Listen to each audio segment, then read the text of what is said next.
साथियों नमस्कार। आप सभी का स्वागत है आपके अपने YouTube channel UK exam crackers पर।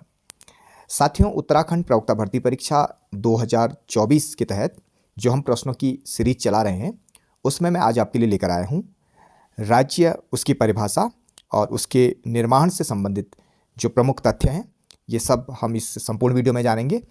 और ये सभी प्रश्न साथियों काफ़ी इंपॉर्टेंट हैं, आप इन सभी को देखिएगा, अंत तक इस वीडियो को देखिएगा और इस हिसाब से आप और भी प्रश्नों को अपने तैयार कर सकते हैं।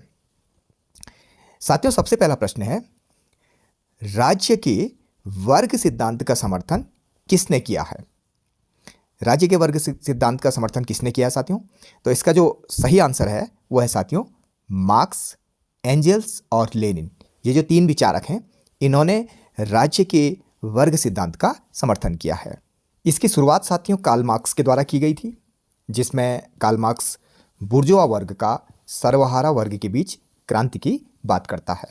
दूसरा प्रश्न साथियों, कौन सा तत्व राज्य की सर्वोच्च शक्ति के रूप में जाना जाता है? बहुत इंपॉर्टेंट है साथियों, कौन सा तत्व राज्य की सर्वोच्च शक्ति के रूप में जाना जाता है? तो इसका सही आंसर है साथियों संप्रभुता। ठीक है, जो सॉवरेनिटी है वो राज्य की सर्वोच्च शक्ति, या ये कह सकते हैं आपकी राज्य की आत्मा के रूप में जाना जाता है संप्रभुता। साथियों, राज्य के 4 आवश्यक तत्व हैं, उसमें जनसंख्या, निश्चित भूभाग, संप्रभुता और सरकार, ये 4 प्रमुख आवश्यक तत्व हैं जो आपको ध्यान रखने हैं।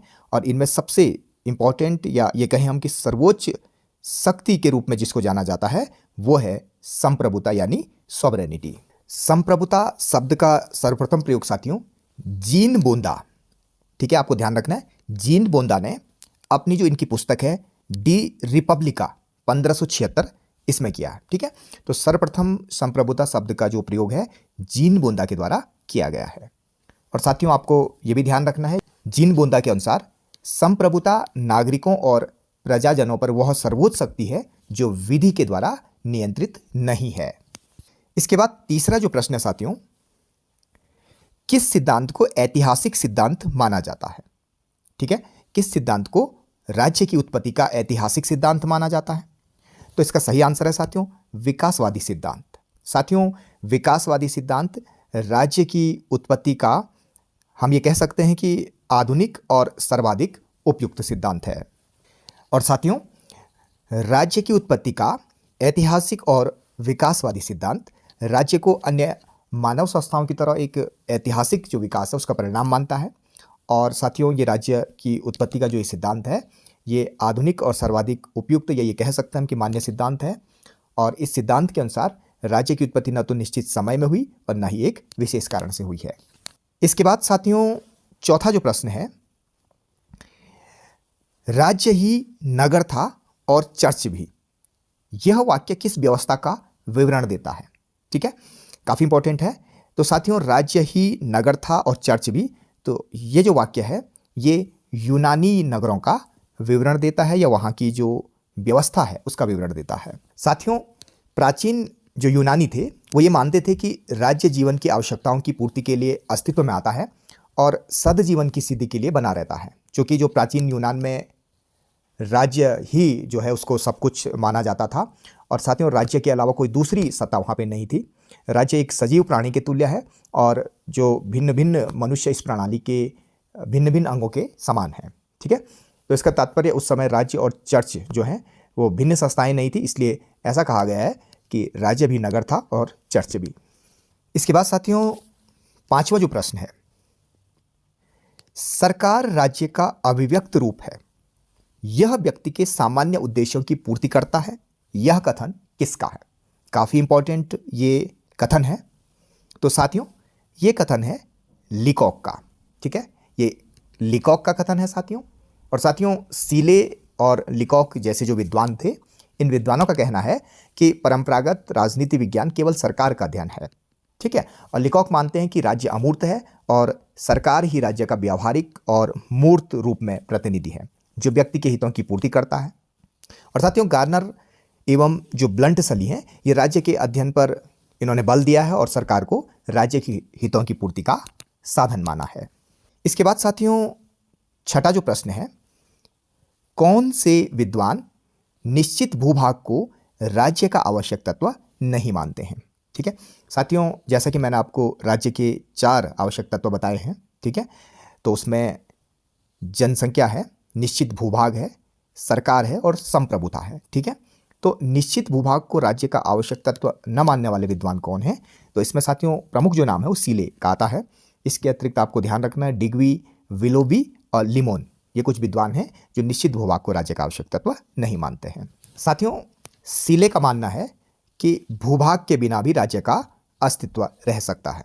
ठीक है, तो कुछ अन्य तथ्य अगर हम समझना चाहें तो जो गैटिल विद्वान हैं उन्होंने राज्य की जो परिभाषा है राज्य के विज्ञान के रूप में दी है। इसके अतिरिक्त मैंने आपको इससे पहले वीडियो में भी बताया था कि जो गार्नर विद्वान हैं उन्होंने क्या कहा था कि राजनीति विज्ञान का आरंभ और अंत राज्य से होता है। ठीक है, और उसी प्रकार लास्की साथियों राज्य को अन्य सभी समूहों की तुलना में राज्य की सर्वोच्चता का दावा करता है।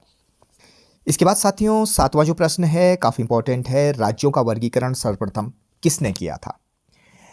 राज्यों का जो वर्गीकरण है साथियों सर्वप्रथम ये अरस्तु महोदय ने किया था। ठीक है, और साथियों अरस्तु ने राज्यों का जो ये वर्गीकरण है ये प्लेटो की जो पुस्तक है स्टेट्समैन वहाँ से ग्रहण किया है। ठीक है, मैंने एक वीडियो लेक्चर में आपको बताया भी है जहाँ पर मैं प्लेटो के बारे में पढ़ा रहा था।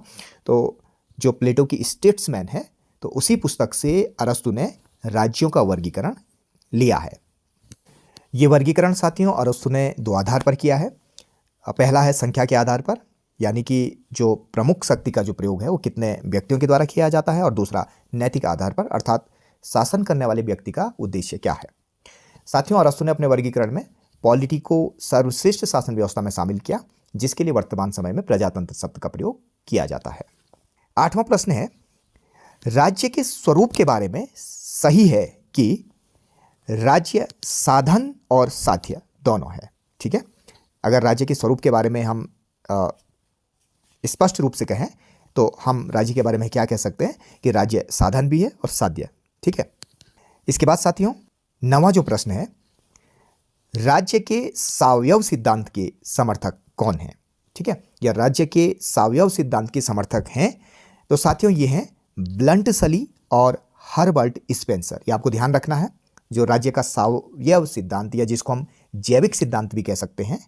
ठीक है, तो इस सिद्धांत के जो समर्थक है उसमें ब्लंट सली और हर्बर्ट स्पेंसर का नाम प्रमुख रूप से लिया जाता है। और साथियों सावयव सिद्धांत के अंतर्गत राज्य को शरीर रूप माना गया है, और इस सिद्धांत के अनुसार जिस प्रकार शरीर के जो विभिन्न अंग होते हैं और जो हमारा शरीर है वो उनसे मिलकर के बनता है, उसी प्रकार राज्य के भी विभिन्न अंग होते हैं और वह उनसे मिलकर के बनता है। और इस विचार के जो प्रबल समर्थक है उसमें ब्लंट सली और हर्बर्ट स्पेंसर का नाम प्रमुख है। इसके बाद 10वां जो प्रश्न है साथियों किसने कहा राज्य का आधार शक्ति नहीं वरन इच्छा है? साथियों ये काफ़ी इंपॉर्टेंट है। ओके, तो आपको इसको तैयार कर लेना चाहिए कि ये कथन किसका है कि राज्य का आधार शक्ति नहीं वरन इच्छा है। तो साथियों ये कथन है टी.एच. ग्रीन का। ठीक है, ये कथन है टी.एच. ग्रीन का, तो आपको ध्यान रखना होगा। इसके बाद साथियों 11वां जो प्रश्न है ये भी काफ़ी इंपॉर्टेंट है, किसने कहा मानव चेतना स्वतंत्रता चाहती है, स्वतंत्रता के लिए अधिकार आवश्यक होते हैं और अधिकारों के संरक्षण के लिए राज्य आवश्यक है? तो ये भी साथियों टी.एच. ग्रीन का ही कथन है कि मानव चेतना स्वतंत्रता चाहती है और स्वतंत्रता के लिए अधिकार आवश्यक होते हैं और अधिकारों के संरक्षण के लिए राज्य आवश्यक है। इसके बाद साथियों 12वां प्रश्न है लेसेस फेयर। लेसेस फेयर का क्या अभिप्राय है या क्या तात्पर्य है? ओके, तो इसका जो सही आंसर है साथियों वो है व्यक्ति को अकेला छोड़ दो।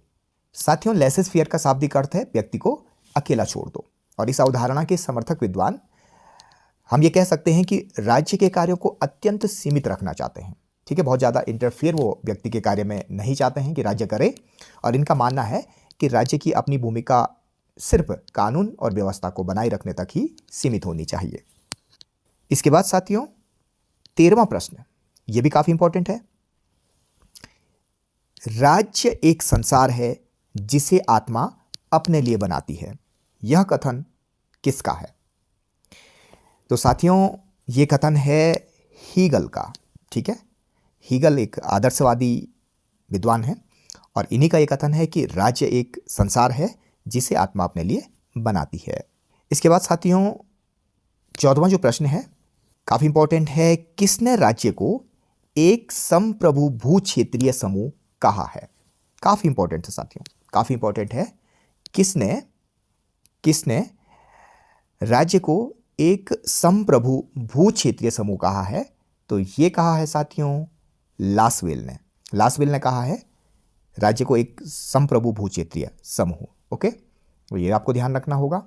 और साथियों लासवेल प्रसिद्ध राजनीति शास्त्री हैं और इन्होंने ही राज्य को एक संप्रभु क्षेत्रीय समूह कहा है। साथियों लासवेल संप्रभुता के परंपरागत स्वरूप को स्वीकार नहीं करते हैं और लासवेल संप्रभुता को सत्ता के उच्चतम मात्रा के रूप में परिभाषित करते हैं। इसके अतिरिक्त लासवेल मानते हैं कि संप्रभुता के साथ साथ अन्य शक्ति की संरचना भी सर्वोच्च हो सकती है और उनकी सर्वोच्चता व्यक्तिक विभाजित आदि हो सकती है और इस आधार पर उन्होंने एक राज्य को एक संप्रभु भू क्षेत्र समूह कहा है। इसके बाद 15वां प्रश्न है साथियों, काफी इंपॉर्टेंट है, किस राजनीतिक विचारक ने आधुनिक काल में राज्य शब्द का सर्वप्रथम प्रयोग किया था? तो ये किया था साथियों मैकियावेली ने। ठीक है, मैकियावेली ये आपके लेक्चरर में भी पाश्चात्य राजनीतिक चिंतक के अंतर्गत है। ठीक है, आपके टॉपिक में है संभवतः, तो इसको वहाँ पे भी अच्छे से पढ़ेंगे। और मैकियावेली ने ही साथियों आधुनिक काल में राज्य शब्द का सर्वप्रथम प्रयोग किया था। साथियों आपको ये बात भी पता होनी चाहिए कि मैकियावेली ने राजनीति को धर्म और नैतिकता के बंधन से मुक्त करके आधुनिक और व्यावहारिक राजनीति का सूत्रपात किया। ठीक है, और इसी कारण हम ये कह सकते हैं कि मैकियावेली को आधुनिक राजनीति का जनक भी कहा जाता है और मैकियावेली ही वो प्रथम विचारक है जिसने सर्वप्रथम राज्य शब्द का प्रयोग किया था। इसके बाद साथियों 16वां प्रश्न है, किसका कथन है राज्य एक निश्चित भूभाग में जनता द्वारा कानून स्थापना के लिए संगठित समूह का नाम है? यह कथन किसका है? काफी इंपॉर्टेंट कथन है ये भी। राज्य एक निश्चित भूभाग में जनता द्वारा कानून स्थापना के लिए संगठित समूह का नाम है। तो ये कहा था साथियों लीकॉक महोदय ने। ये कहा था लीकॉक महोदय ने। ओके, इसके बाद साथियों 17वां जो प्रश्न है, किस विद्वान ने समाज को ईंट तथा राज्य को सीमेंट कहा? तो ये हैं विद्वान आशीर्वादम। ठीक है, तो आशीर्वादम जो विद्वान है इन्होंने समाज को ईंट और राज्य को सीमेंट के रूप में परिभाषित किया। 18वां प्रश्न है, किसका यह विचार है कि राज्य व्यक्ति से पूर्व है? ये काफी इंपॉर्टेंट है साथियों, काफी इंपॉर्टेंट है। ठीक है, तो ये कहा था अरस्तु महोदय ने। ठीक है, अरस्तु ने ही कहा था कि राज्य व्यक्ति से पूर्व है। ठीक है साथियों, अरस्तु ने राज्य के प्रश्न पर विचार करते हुए कहा कि राज्य व्यक्ति से पूर्व का संगठन है। और ऐसा कहने में अरस्तु का तात्पर्य ये नहीं था कि ऐतिहासिक दृष्टि से राज्य का जन्म पहले हुआ है, वरन वो क्या कहना चाहते थे कि मानसिक या मनोवैज्ञानिक दृष्टि से राज्य का जन्म पहले ही हो चुका था। और ये कैसे हुआ, इस संबंध में ये कहा जा सकता है कि राज्य एक पूर्ण समुदाय है और व्यक्ति केवल एक तत्व। ओके, तो इसलिए पूर्णता पहले आती है और इसके बाद अंग, तो इसलिए राज्य व्यक्ति से पूर्व का क्या है या व्यक्ति से पूर्ववर्ती है। 19वां प्रश्न है, किसने राज्य को एक निश्चित भूभाग के राजनीतिक दृष्टि से संगठित लोक के रूप में परिभाषित किया है? ये भी काफी इंपॉर्टेंट है। तो साथियों ये किया है ब्लंट सली महोदय ने। ठीक है, तो ब्लंट सली महोदय ने ही राज्य को एक निश्चित भूभाग के राजनीतिक दृष्टि से संगठित लोक के रूप में परिभाषित किया है। इसके बाद 20वां प्रश्न भी काफी इंपॉर्टेंट है साथियों, किसने कहा राज्य पृथ्वी पर ईश्वर का अवतरण है? ठीक है, या पदक्रम है, किसी भी रूप में पूछा जा सकता है। तो ये जो कथन है ये है हीगल महोदय का कथन। ठीक है, तो हीगल महोदय ने कहा था राज्य पृथ्वी पर ईश्वर का अवतरण है। इसके बाद साथियों 21वां प्रश्न है, किसने कहा लोक कल्याणकारी राज्य एक ओर साम्यवाद तथा दूसरी ओर अनियंत्रित व्यक्तिवाद के मध्य समझौता है? ये कहा था साथियों हॉबमैन ने। काफी इंपॉर्टेंट है, काफी इंपॉर्टेंट है साथियों। हॉबमैन ने कहा कि लोक कल्याणकारी राज्य एक ओर साम्यवाद तथा दूसरी ओर अनियंत्रित व्यक्तिवाद के मध्य समझौता है। इसके बाद 22वां प्रश्न है, राज्य स्वयं में एक साध्य है, यह विचार किसने व्यक्त किया था? तो यह विचार व्यक्त किया था साथियों आदर्शवादियों ने। ठीक है, आदर्शवादी राज्य को एक साध्य मानते हैं। साथियों, हीगल, कांट और ग्रीन जैसे जो उदार आदर्शवादी हैं, ये राज्य को व्यक्ति के नैतिक जीवन का माध्यम मानते हैं। आदर्शवाद की दृष्टि में साथियों व्यक्ति ही नैतिक इकाई है और राज्य का जो अस्तित्व है वो व्यक्ति के नैतिक उत्थान के लिए है। इसके बाद साथियों 23वां प्रश्न है, किस विद्वान ने राज्य की जगह रिपब्लिक शब्द को प्रमुखता दी? तो इसका सही आंसर है साथियों जीन बूंदा। ठीक है, जीन बूंदा। तो बूंदा ने ही राज्य की जगह रिपब्लिक शब्द का प्रयोग किया है, ये आपको ध्यान रखना है। इसके बाद साथियों 24वां प्रश्न है, किसने कहा एक परस्पर विरोधी वर्गीय समाज में राज्य एक राजनीतिक उपकरण है, एक वर्ग के ऊपर दूसरे के शासन बनाए रखने का एक यंत्र है? तो ये कहा था साथियों कार्ल मार्क्स ने। ठीक है, कार्ल मार्क्स ने कहा था साथियों, ठीक है, कि एक परस्पर विरोधी वर्गीय समाज में राज्य एक राजनीतिक उपकरण है और एक वर्ग के ऊपर दूसरे के शासन बनाए रखने का एक यंत्र है। और साथियों कार्ल मार्क्स राज्य को शोषण का एक यंत्र मानते हैं। मार्क्स का विश्वास था शोषक वर्ग द्वारा राज्य की स्थापना बहुसंख्यक शोषित वर्ग से स्वयं को सुरक्षित रखने के लिए किया गया है।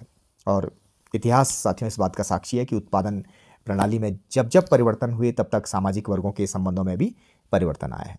और मार्क्स के अनुसार साथियों राज्य दूसरों के उत्पीड़न के साधन मात्र है और ये एक शोषण का उपकरण है। इसके बाद साथियों 25वां प्रश्न है, सामान्यतः नगर राज्य की अवधारणा किससे संबंधित है? सामान्यतः नगर राज्य की जो अवधारणा है वो किससे संबंधित है? तो साथियों इसका सही आंसर है नगर राज्य की जो अवधारणा है वो प्राचीन यूनान से संबंधित है। साथियों ग्रीक शब्द पोलिस का अर्थ नगर है। ओके, और प्राचीन काल में छोटे छोटे नगर राज्य पर्यायवाची शब्द थे और यूनानी नगर राज्य का आधुनिक नाम राज्य है। इसके बाद साथियों 26वां प्रश्न है, किसने राज्य प्रहरी राज्य की अवधारणा का समर्थन किया है? ये काफ़ी इंपॉर्टेंट है। तो ये किया है साथियों रॉबर्ट नॉजिक ने। रॉबर्ट नॉजिक जो कि एक स्वेच्छातंत्रवादी विचारक हैं, तो इन्होंने राज्य प्रहरी राज्य की जो अवधारणा है उसका समर्थन किया है। और साथियों रॉबर्ट नॉजिक के अनुसार राज्य की भूमिका एक रात्रि की चौकीदार वाली निगरानी रखने की है। और उन्होंने जो अपनी प्रसिद्ध पुस्तक है एनार्की, स्टेट एंड यूटोपिया, इसमें इन्होंने न्यूनतम राज्य के विचार का समर्थन किया है और इसलिए नॉजिक को साथियों अर्ध अराजकतावादी भी कहा जाता है। इसके बाद साथियों 27वां प्रश्न है, राज्य उच्चतम नैतिकता का प्रतिनिधित्व करता है, ये कथन किस विद्वान का है? तो साथियों इसका सही आंसर है इमैनुअल कांट। ठीक है, तो ये इमैनुअल कांट का कथन है राज्य उच्चतम नैतिकता का प्रतिनिधित्व करता है। इसके बाद 28वां प्रश्न है, ये काफ़ी इंपॉर्टेंट है साथियों, किसने कहा राज्य परिवारों और ग्रामों का समुदाय है जिसका उद्देश्य पूर्ण व आत्मनिर्भर जीवन की प्राप्ति है? काफ़ी इंपॉर्टेंट है साथियों, तो ये कहा था अरस्तु ने। ठीक है, अरस्तु ने कहा था कि राज्य परिवारों और ग्रामों का समुदाय है जिसका उद्देश्य पूर्ण व आत्मनिर्भर जीवन की प्राप्ति है। इसके बाद 29वां प्रश्न है साथियों, राज्य व्यक्ति का विराट रूप है, ये किसने कहा?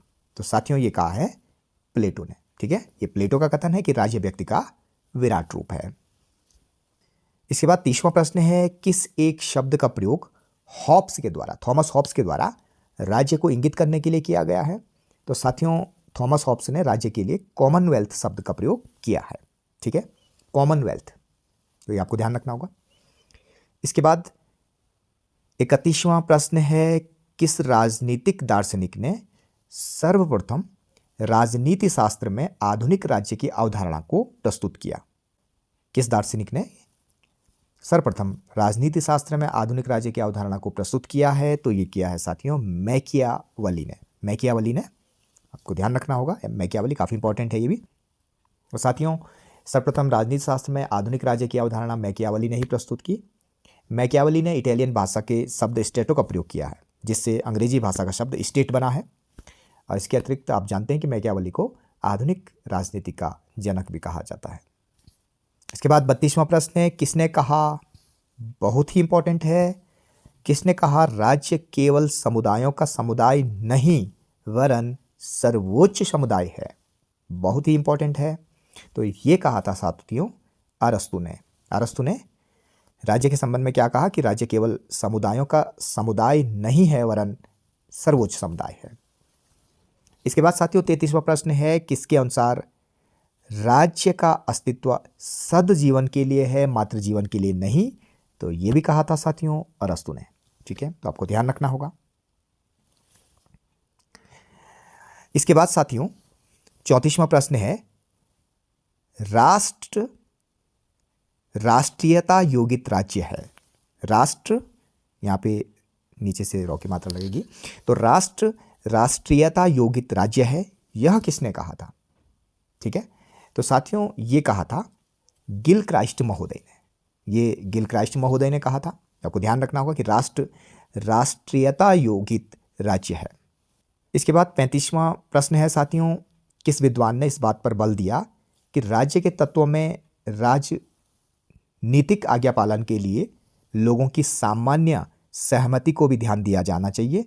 तो इस बात पर जो बल दिया है वो है W बिलोबी के द्वारा। ठीक है, तो इन्होंने ही इस बात पर बल दिया कि राज्य के तत्वों में राजनीतिक आज्ञा पालन के लिए लोगों की सामान्य सहमति को भी ध्यान दिया जाना चाहिए। इसके बाद 36वां प्रश्न है साथियों, प्रत्येक राज्य को उसके द्वारा प्रदत्त अधिकारों से जाना जाता है, ये किसने कहा? ये काफी इंपॉर्टेंट है। तो ये कहा था साथियों लास्की ने। ठीक है, लास्की ने कहा था कि प्रत्येक राज्य को उसके द्वारा प्रदत्त अधिकारों से जाना जाता है।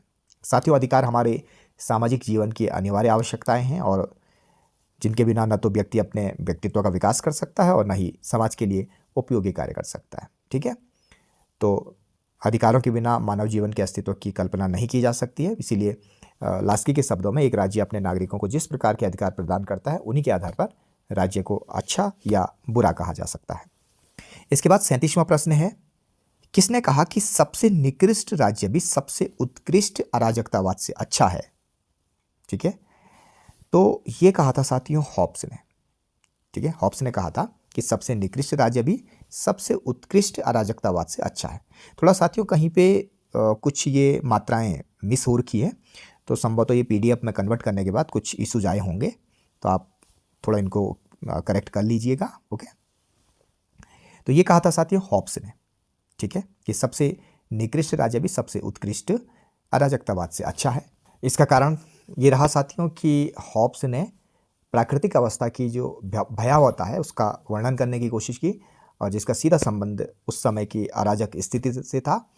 और यही कारण है कि हॉब्स ने कॉमनवेल्थ यानी राज्य के महत्व को उजागर करने की कोशिश की है और कहा है कि सबसे निकृष्ट राज्य भी सबसे उत्कृष्ट अराजकतावाद से अच्छा है। और आपको ये ध्यान रखना है कि हॉब्स ने राज्य के लिए कॉमनवेल्थ शब्द का प्रयोग किया है।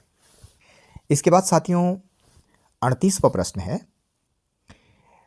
राज्य प्रहरी के समान कार्य करता है जिसकी सेवाओं की आवश्यकता जब व्यवस्थित अस्तित्व खतरे में होता है तब पड़ती है। ठीक है, तो राज्य की भूमिका संबंधी ये धारणा परिपुष्ट करती है व्यक्तिवाद को। ठीक है, ये धारणा व्यक्तिवाद को परिपुष्ट करती है, ये आपको ध्यान रखना है। और साथियों व्यक्तिवाद के अनुसार अगर हम ये देखें तो राज्य का कार्य क्षेत्र निषेधात्मक या सुरक्षात्मक कार्यों तक ही सीमित रहना चाहिए, ऐसा ही मानते हैं। और इस सिद्धांत के अनुसार राज्य एक पुलिसमैन की भांति है और इसका कार्य हत्या एवं डकैती को रोकना तथा समझौतों को लागू करने के अतिरिक्त और कुछ भी नहीं है। इसके बाद साथियों 39वां प्रश्न है, प्रत्येक राज्य में एक इच्छा होती है जो विधिक रूप से अन्य सभी इच्छाओं पर प्रबल होती है। ये दृष्टिकोण किसने व्यक्त किया था?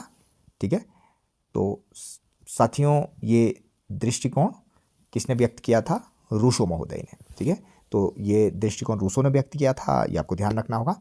इसके बाद 40वां प्रश्न है, कल्याणकारी राज्य की आधुनिक अवधारणा का अग्रदूत कौन है? ये भी इंपॉर्टेंट है। तो कल्याणकारी जो राज्य है उसकी आधुनिक अवधारणा का अग्रदूत TH ग्रीन है। ठीक है साथियों, मैंने आपको पहले भी बताया था कि कल्याणकारी जो राज्य पदबंध है इसका सर्वप्रथम प्रयोग आर्क बिशप टेम्पल ने अपनी जो पुस्तक है सिटीजन एंड चर्चमैन इसमें किया था। और इसमें इन्होंने व्याधि, अज्ञान, गंदगी, गरीबी और बेकारी को दूर करने के लिए राज्य की गतिविधियों की ओर संकेत किया था। जबकि ग्रीन ने 3 बड़ी बुराइयां अज्ञानता, गरीबी व नशाखोरी के उन्मूलन पर जोर दिया। तो इस प्रकार ग्रीन ने कल्याणकारी राज्य के विचार का पूर्वाभास किया है। ठीक है, तो इसी कारण हम ये कह सकते हैं कि कल्याणकारी राज्य के आधुनिक अवधारणा का अग्रदूत इन्हें माना जाता है। ओके, और साथियों जो लॉर्ड विलियम बेवरिज की रिपोर्ट है 1943 की, तो इसी रिपोर्ट को ये श्रेय मिलना चाहिए जिसने 5 बड़ी बुराइयां बीमारी, बेरोजगारी, अज्ञानता, भुखमरी और आश्रय भाव इसके उन्मूलन में राज्य की सकारात्मक भूमिका की कामना की। और बाद में जो एटली की श्रम सरकार है उसने बेवरिज रिपोर्ट की सिफारिशों को वहाँ पे लागू किया और इसलिए ब्रिटेन को कल्याणकारी राज्य का घर होने का श्रेय भी मिला हुआ है। 41वां प्रश्न है, एक राज्य जो अपने नागरिकों के लिए विस्तृत सामाजिक सेवाएं प्रदान करता है कहलाता है, तो ये कल्याणकारी राज्य कहलाता है। इसके बाद 42वां प्रश्न है, कल्याणकारी राज्य लैंगिक दृष्टि से विभाजनकारी तथा पुरुष सत्तात्मक प्रकृति का है, ये मत किसका है? ये मत किसका है? तो ये मत है साथियों पैटमैन का। ठीक है, ये मत पैटमैन का है। ठीक है, यहाँ पे आप मात्रा का ध्यान रखिएगा। तो ये पैटमैन का मत है, कल्याणकारी राज्य लैंगिक दृष्टि से विभाजनकारी तथा पुरुष सत्तात्मक प्रकृति का है। इसके बाद साथियों 43वां प्रश्न है, मैन वर्सेज स्टेट। ठीक है, मैन वर्सेज। ठीक है, यहाँ पे मैं इसको सही से लिख रहा हूँ, मैन वर्सेज। ठीक है, तो मैन वर्सेज स्टेट नामक पुस्तक के लेखक कौन है? तो इस पुस्तक के लेखक है साथियों हर्बर्ट स्पेंसर। इस पुस्तक के लेखक है हर्बर्ट स्पेंसर। इसके बाद 44वां प्रश्न है, पॉलिटिकल मैन नामक पुस्तक के लेखक कौन हैं? तो ये भी इंपॉर्टेंट है। ठीक है, पॉलिटिकल मैन नामक पुस्तक के लेखक हैं एस.एम. लिपसेट। एस.एम. लिपसेट इन्होंने ये पुस्तक लिखी है, आपको ध्यान रखना होगा। इसके बाद साथियों 45वां प्रश्न है, किस प्रथम आधुनिक राजनीतिक विचारक ने विश्व का ध्यान पुलिस राज्य की धारणा से कल्याणकारी राज्य के विचारधारा की ओर आकर्षित किया? तो ये किया था साथियों लास्की ने। ठीक है, ये काफ़ी इंपॉर्टेंट है, आपको ये ध्यान रखना होगा। लास्की ने ये प्रथम आधुनिक राजनीतिक विचारक है जिन्होंने विश्व का ध्यान पुलिस राज्य की धारणा से कल्याणकारी राज्य की जो विचारधारा है उसकी ओर आकर्षित किया। साथियों 19वीं सदी के अंत तक अधिकांश राज्य अपने को पुलिस राज्य तक रखकर ही संतुष्ट थे। ठीक है, और उनका मुख्य कार्य शांति व व्यवस्था कायम रखना था मात्र। लेकिन साथियों जो जन कल्याण का कार्य है, ठीक है, वो हम ये कह सकते हैं कि व्यक्तियों या व्यक्तियों के समूहों के लिए छोड़ा गया था। ठीक है, लेकिन आधुनिक राजनीतिक विचारकों में सबसे पहले लास्की हैं जिन्होंने विश्व का ध्यान पुलिस राज्य की ओर से हटाकर कल्याणकारी राज्य की ओर ये ले गए। इसके बाद 46वां प्रश्न है, राज्य की सापेक्ष स्वायत्तता की संकल्पना किसके नाम के साथ जुड़ी है? तो ये है ग्रामसी के नाम के साथ जुड़ी है। ठीक है, ग्रामसी। इसके बाद साथियों 47वां प्रश्न है, व्यापारिक राज्य के सिद्धांत को किसने अभिव्यक्त किया है? तो ये है रोजक्रांस ने। ठीक है, तो ये रोजक्रांस ने व्यापारिक राज्य का जो सिद्धांत है उसको अभिव्यक्त किया।